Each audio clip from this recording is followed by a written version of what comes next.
right, let's talk about text features.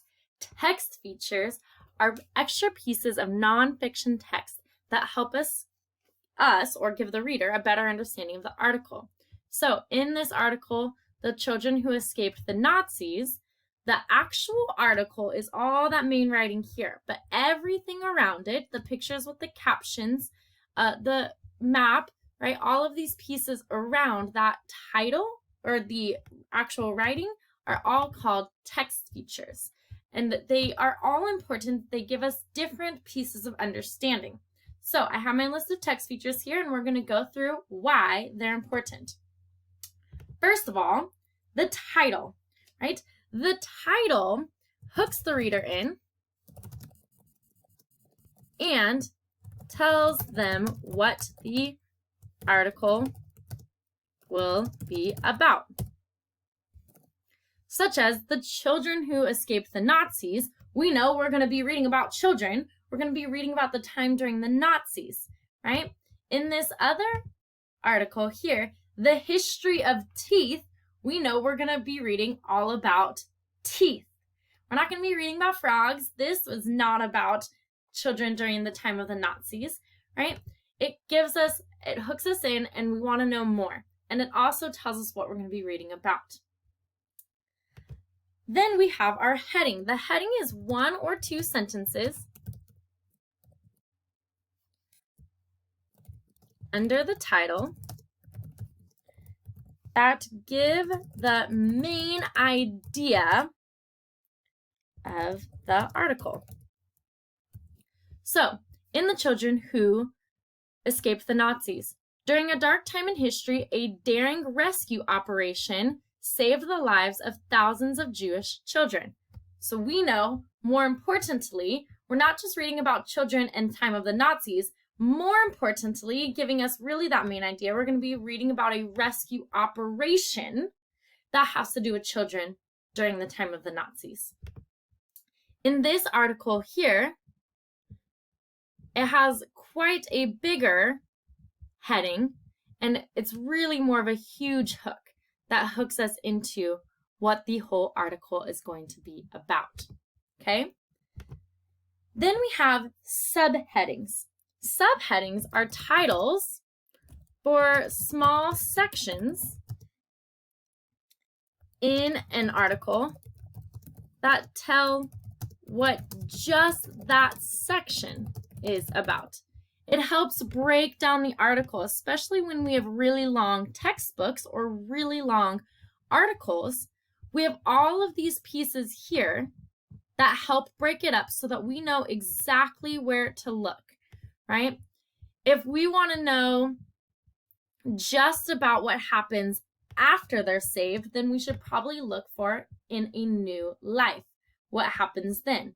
If we want to know what happened at the beginning of the war, we should probably learn about A Storm of Hatred. But if we want to know what happened after the war, we should probably read The End of the War, right? This helps so that you can find very specific information. If we were doing a report all about frogs, well, I might have a book that's 45 pages long about frogs. If I'm trying to look for just about their habitat, I'm going to go to the page or find a subheading that just says habitat or where in the world are frogs, right? I don't want to have to read 45 pages just to find one piece of information. In our other article here, we have A Terrible Fact of Life. We have Kissing a Donkey, Broken Jaw, Obsessed with Teeth, right? So we would want to look for, it helps break the article up, all right? Types of print, things that are in bold, italic, or underline. This helps the reader pick out important words, phrases, or titles / names, okay? Such as in this article, we have microscopic. That's clearly a vocabulary word. Here, when the children that escaped the Nazis, we have italics there, which is the name of an important night, right? The night of violent attacks, okay? So it just helps us pick out certain words that are important for a certain reason. Glossary or word bank. A glossary or word bank gives the definition of the important words. So a lot of those bolded words, especially in our 4th grade level texts, we should be able to find somewhere that will define just those words. In our Nat Geo textbook, all the way in the back of the book, has all of those bolded words all the way in the back. It's like having a dictionary for a specific set of words, all right? Then let's take a look. Graphs and charts. Graphs and charts are pictures or number data about the topic. So let's take a look in our Nat Geo book. On page 435, we have a diagram all about animal speeds. This whole article is called, give it a second, What's Faster Than a Speeding Cheetah? So we read about how fast are you, how fast is a cheetah, how fast are different animals.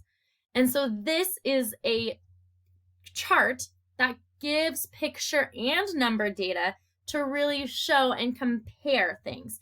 That we read all about how fast a human can run, how fast an ostrich can run, but then this helps give that visual of like, oh, that's really how much faster a falcon is than a human. All right. On page 183 of our Nat Geo book, we have some picture representation to show mountains all over the world. This whole article was about a speleologist that goes and studies all the extreme places on Earth.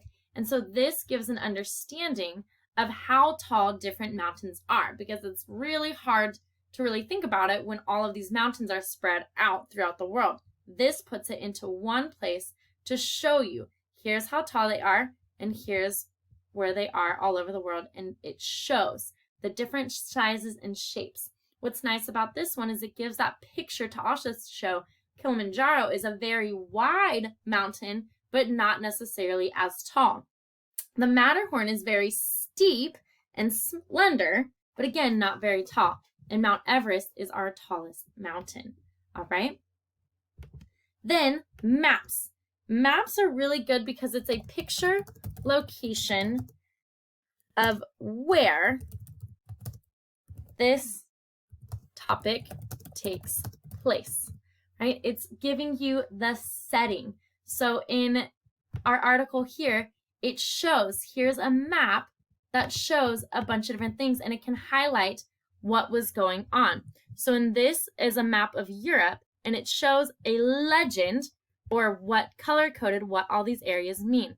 That the Axis, or where the Nazis controlled, was the Axis powers were here, and then Nazi-controlled occupied territories, Allied territories, and neutral territories during World War II. Okay? Pictures with captions. Now, of course, we know pictures that kind of like the idiom, pictures worth 1,000 words, right? Pictures with captions show and describe the topic.